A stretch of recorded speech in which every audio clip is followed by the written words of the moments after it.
राधे राधे। ध्यान की अनेक विधियाँ प्रचलित हैं। भाई जी ने पद रत्नाकर के विभाग राधा माधव स्वरूप माधुरी में भगवान श्री कृष्ण के सगुण रूप के ध्यान का बड़ा सुंदर चित्रण किया। बांकुड़ा में 1938 में वे भगवान श्री कृष्ण के नखशिख सौंदर्य का ध्यान कराते थे। इन्हीं के आधार पर एक छोटा सा प्रयोग उन प्रेमी जनों के लिए जो भगवान श्री कृष्ण के सगुण रूप का ध्यान करते हैं। प्रेमियों से निवेदन है कि जब भगवान का ध्यान किया जाए उस समय आँखों को मूंद करके अपने श्रवणेंद्रियों से हृदय में इस रूप को उतारने का प्रयास करें।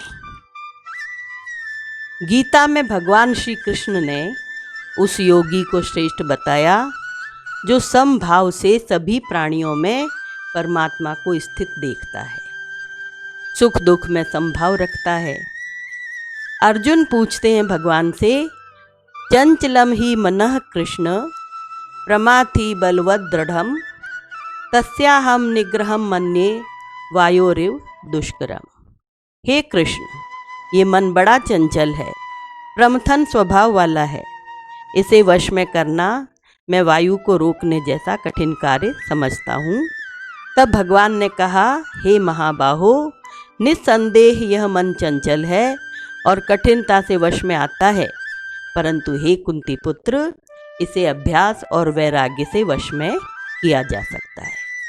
सच यह मन बड़ा चंचल है, इसे लगाम देना बड़े बड़े योगियों के लिए भी कठिन कार्य है। फिर हम जैसे साधारण मनुष्य की तो बात ही क्या है। हमारी इंद्रियां विषयों से रस ग्रहण करती करती कभी तृप्त नहीं होती। मन सदैव संसार में भटकता रहता है। इंद्रियों को निग्रह करना, मन को वश में करने का उपाय है ध्यान, परमात्मा का ध्यान।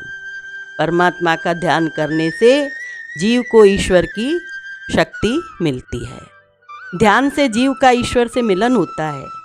यह शरीर एक रथ है, इंद्रियां घोड़े हैं। इनकी लगाम परमात्मा के हाथों में देकर परमात्मा को सारथी बना लो।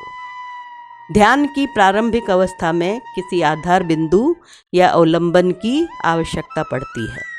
कुछ लोग भगवान के निर्गुण रूप का ध्यान करते हैं। कई महात्मा लोग मंत्र देकर, शक्तिपात कर कुंडलिनी जगाने का अभ्यास कराते हैं। संगीत व नृत्य से भी सक्रिय ध्यान होता है। वैष्णव संप्रदाय में ठाकुर जी की अष्टयाम सेवा द्वारा ध्यान किया जाता है। पूज्य भाई जी ने पद रत्नाकर के राधा माधव स्वरूप माधुरी में भगवान के सगुण ध्यान का बड़ा सुंदर चित्रण किया है। इसमें भगवान श्री कृष्ण के ध्यान से पूर्व वृंदावन का ध्यान है, यमुना जी का, कल्पतरु का ध्यान है, गोप गोपियों से घिरे श्याम सुंदर का ध्यान है, गोकुल के पशुओं का ध्यान है, घेरों से परे देवताओं ऋषियों मुनियों का ध्यान है, आकाश में स्थित नारद जी का ध्यान है और अंत में ध्यान का फल भी बताया गया है। यदि यह ध्यान गायन, श्रवण या चिंतन से प्रतिदिन किया जाए तो कदाचित हम में से किसी भाग्यवान को भगवान का दर्शन हो जाए। आइए कुछ समय के लिए इस प्रपंच जगत को भूल करके प्रीतम के देश में प्रवेश करें। भगवान श्री राधा माधव की दिव्याति दिव्य लीलाएं अप्राकृत जगत में निरंतर चल रही हैं। ये लीलाएं इतनी मधुर, इतनी विलक्षण हैं कि इन्हें वाणी के द्वारा व्यक्त करना संभव नहीं। ये लीलाएं देश काल की सीमाओं से परे हैं, जिनका ना तो आदि है ना अंत। श्री राधा माधव की विशेष कृपा होने पर इन लीलाओं का दर्शन किसी बिरले भाग्यवान को ही होता है। जिनके हृदय में ये लीलाएं प्रकट होती हैं, वह दिव्य रस से सराबोर रहता है। भावों की तरंगें निरंतर उसके हृदय में उठती रहती हैं। जिस प्रकार समुद्र में तरंगें उठती हैं और यदा कदा कूल से टकराती हैं, तो उनकी ध्वनि तटवर्ती लोगों को सुनाई पड़ती है, उसी प्रकार जिसका हृदय प्रेम पयोनिधि का क्रीड़ा स्थल बन गया है, भावों की तरंगें यदा कदा कूल से टकराकर मुखरित हो उठती हैं पदों व छंदों के रूप में। पूज्य भाई जी, पूज्य राधा बाबा उन्हीं बिरलों में से हैं जिन्होंने भगवान की लीलाएं देखी, वे लीलाओं में सम्मिलित हुए, उन्हीं के मुख से निकली तरंगें पदों के रूप में हमें पढ़ने को मिलती हैं। श्री वृंदावन की पावन स्थली भगवान की लीलाओं की क्रीड़ा स्थली रही है। कहते हैं आज भी वहाँ लीलाएं चल रही हैं और किसी किसी को उनका दर्शन भी होता है। अतः भगवान श्री कृष्ण का ध्यान करने से पूर्व हम ध्यान करें वृंदावन का, वहाँ की वनस्पति का, पक्षियों का, कीट पतंगों का, कल्पतरु का, यमुना जी आदि आदि का ध्यान करें। पद रत्नाकर के मैं पद संख्या 153 में ये ध्यान का बड़ा सुंदर पद मिलता है। पहले हम वृंदावन का ध्यान करेंगे, उसके पश्चात भगवान के नखशिख सौंदर्य का ध्यान करेंगे। सुमन समूह मनोहर सौरभ, नव प्रवाह सुषमा संयुक्त। वृंदावन का सुंदर उपवन भांति भांति के सुंदर रंग बिरंगे पुष्पों के सौंदर्य से, उनकी सौरभ से महक रहा है। नव पल्लवित वृक्षों की अनेक पंक्तियों से घिरा हुआ है। नव विकसित मंजरियों, लताओं, वल्लरियों से घिरा हुआ है। यहाँ भ्रमर कीट पतंगों की गुंजार हर समय सुनाई देती रहती है। जैसे जैसे पुष्पों की सुगंध बढ़ती है, इनकी गुंजार भी बढ़ती जाती है। ध्यान करें वृक्षों पर कलरव करते हुए पक्षियों का, कोयल, सारिका आदि का, जो निरंतर मधुर संगीत छेड़ रहे हैं। मस्त होकर नृत्य करते हुए मयूरों का ध्यान करें। ध्यान करें यमुना जी की चंचल लहरों का, जिसके शीतल जल कणों से सिक्त होकर, कमलों के केसर पराग से रंजित होकर शीतल वायु बहती है। यह वायु ब्रजांगनाओं के वस्त्रों को उड़ाती है। यह वायु सदैव वृंदावन का सेवन करती रहती है। उस अरण्य में सर्व कामप्रद एक कल्पतरु शोभा धाम। आइए ध्यान करें कल्पतरु का, कल्पतरु के नीचे स्थित वेदी का, वेदी के ऊपर योग पीठ का ध्यान करें। उसके पश्चात भगवान श्री कृष्ण का ध्यान करेंगे। यूं तो वृंदावन में अनेक वृक्ष हैं, पर उन सब में निराला वृक्ष है कल्प वृक्ष। यह सभी कामनाओं को पूर्ण करने वाला है। इसकी अपनी विशेषताएं हैं। इसकी कोपलें मूंगे सी लालिमा लिए हुए हैं, पत्ते नीलमणि जैसे हैं, कलिकाएं मोतियों की चमक लिए हुए हैं और मानिक के समान फल लगे हुए हैं। तभी ऋतुएं इसकी सेवा करके अपने को धन्य मानती हैं। इसी कल्पतरु के नीचे वेदी का ध्यान करें। स्वर्णमयी वेदी, जिसका प्रांगण मणि निर्मित है, जगमगा रहा है, मानो सुमेरु पर्वत पर सूर्योदय हुआ हो। यह वेदी छहों उर्मियों क्षुधा, पिपासा, रोग, शोक, जरा और मृत्यु से रहित है। इसी वेदी के प्रांगण में एक महान योगपीठ का ध्यान करें और योगपीठ के ऊपर अष्टदल कमल का ध्यान करें। उसके मध्य विराजित सस्मित नंद तनय श्री हरिसानंद, दीप्तमान निज दिव्य प्रभा से कविता समझो करुणाकंद। श्री विग्रह का वर्ण नील, श्यामल उज्ज्वल आभा से युक्त, कमल नीलमणि मेघ सदृश, कोमल चिक्कण रस से संयुक्त।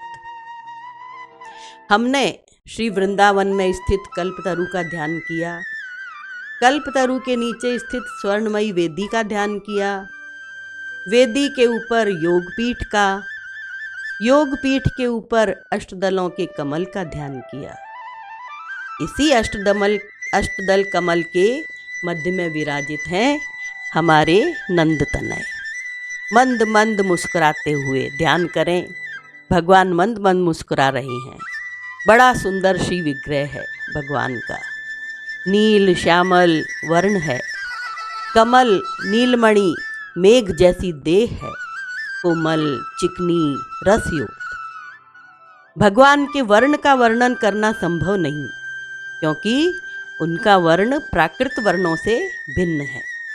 उनके अंगों में जड़ पदार्थ का लेश भी नहीं है। वास्तव में असली वर्ण तो वही जान सकता है जिसके हृदय में वे प्रकट होते हैं। यूं शास्त्रों ने साधकों के ध्यान के लिए वर्ण का वर्णन किया है।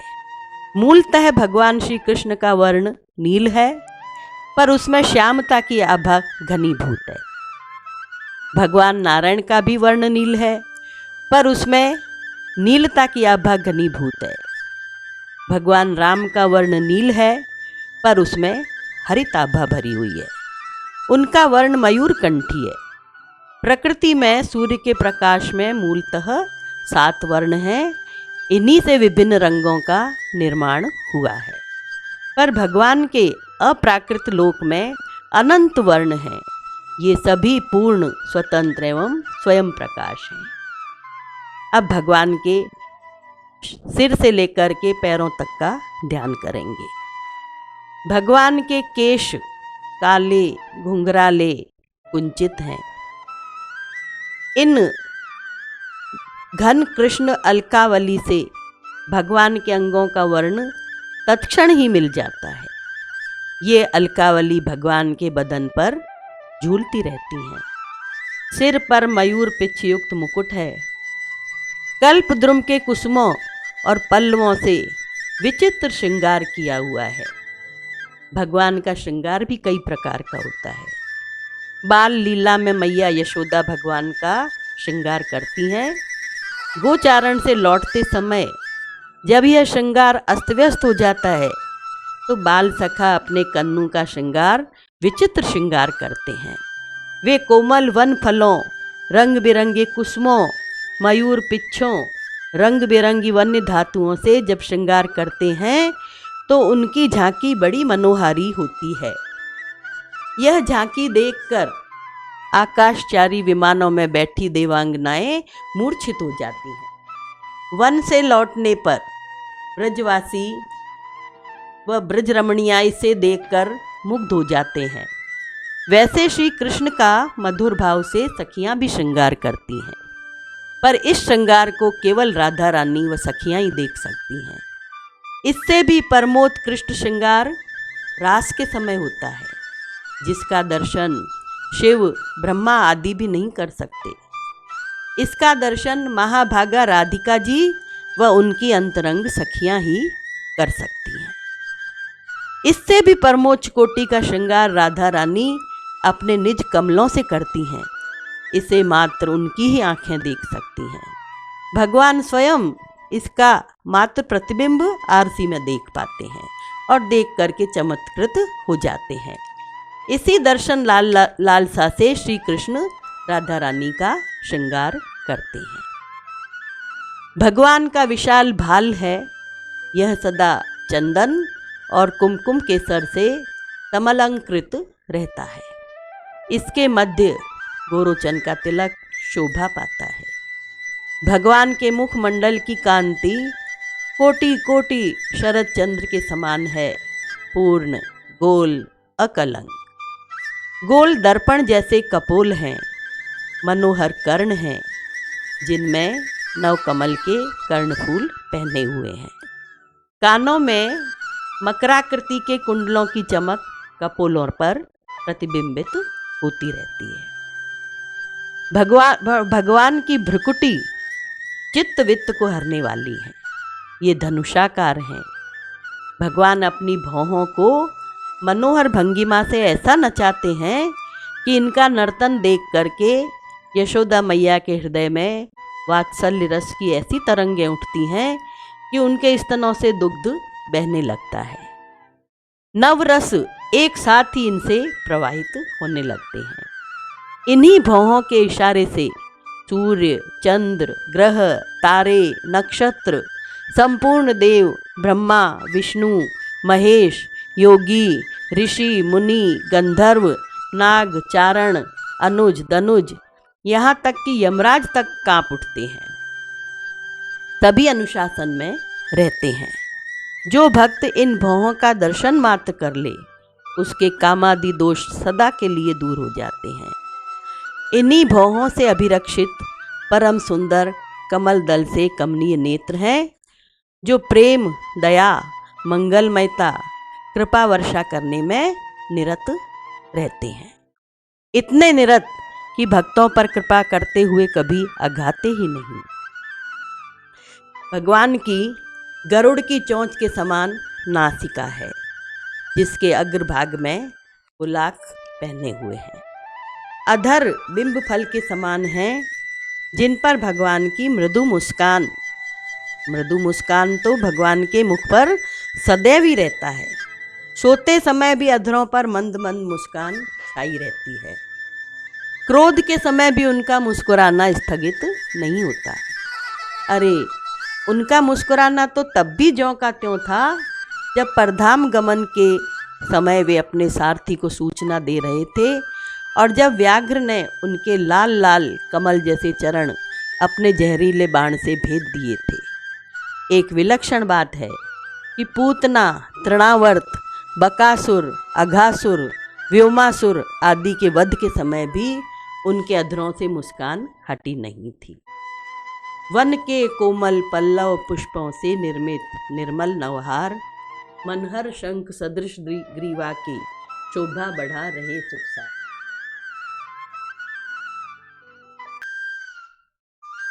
भगवान का कंठ शंख के समान सुडौल व सुंदर है।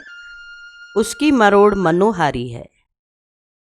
अलंकार के रूप में भगवान के ऐश्वर्य युक्त विग्रहों में तो कंठ में वैजयंती माला झूलती है, पर ब्रज में श्री कृष्ण मात्र वनमाला ही धारण करते हैं। उन्नत सिंह से कंधों पर पारिजात के पुष्पों की माला घुटनों तक लंबी लटक रही है। भगवान के बाहु सुकोमल श्यामल कमल नाल के समान हैं। ये भुजाएं घुटनों तक लंबी हैं। भगवान का वक्ष स्थल उनके हृदय जैसा ही विशाल एवं उदार है।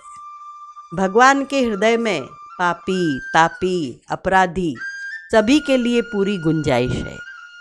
क्रूर से क्रूर पापी भी क्षमा पा सकता है यदि वह शरणागत हो जाए तथा और पाप नहीं करें। भृगु जी का प्रसंग इसका ज्वलंत उदाहरण है। भगवान भृगुलता धारण किए रहते हैं। विशाल वक्ष स्थल पर हार रूपी नक्षत्र शोभायमान है।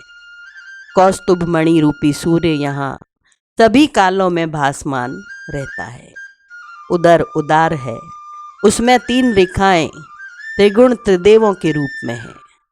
भगवान की गंभीर नाभि को कमल नाल की उपमा दी गई है। श्री ब्रह्मा जी अपना समस्त ज्ञान और समग्र सृष्टि को समेटकर नाभि में लीन रहते हैं। संपूर्ण श्री अंगों पर दिव्य अंगराग का लेपन किए हुए हैं। श्री अंगों पर दिव्य आभूषण, दिव्य रतन मणि निर्मित स्वर्ण के आभूषण, हार, अंगूठी, कंगन, बाजूबंद, करधनी आदि शोभा बढ़ा रहे हैं। ये सभी आभूषणों में जो स्वर्ण है वह जीवंत धातु है। उसमें अपना विलक्षण प्रकाश है। यह चिन्मय स्वर्ण है। विद्युत के प्रकाश से तो आंखें चुंधिया जाती हैं, परंतु भगवान के आभूषणों से जो प्रकाश निकलता है वह परम सौम्य, शीतल, सुखद और स्निग्ध है, साथ ही परम मंगलकारी है। और इन आभूषणों में भार भी नहीं होता है।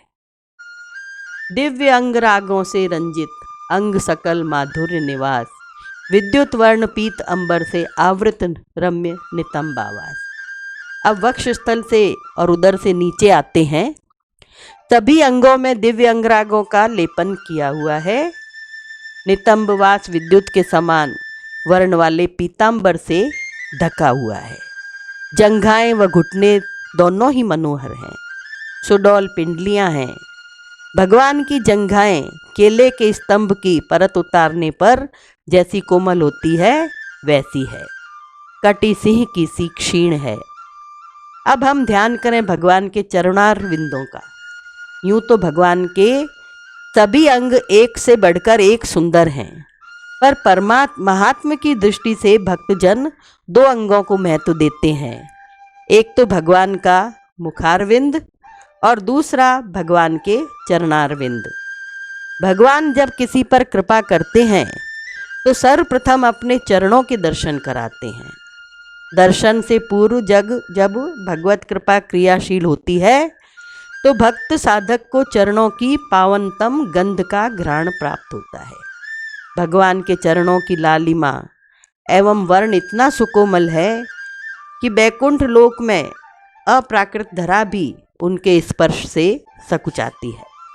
वैकुंठ में उनके चरण धरा से 4 अंगुल ऊपर रहते हैं।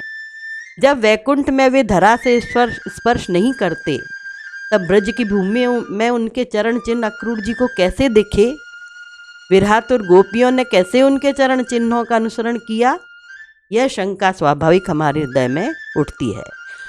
इसका उत्तर है कि भगवान के अवतरण से 3 पीढ़ी पूर्व उनका दिव्य धाम पृथ्वी पर अवतरित हो जाता है। अतः भगवान के अवतरण के समय ब्रज भूमि दिव्य भूमि हो गई थी।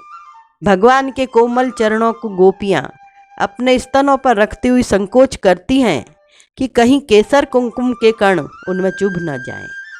भगवान के उन्नत पादाग्र भाग सुषमा का कोश है। दोनों चरण अंगुली दल से सुशोभित हैं।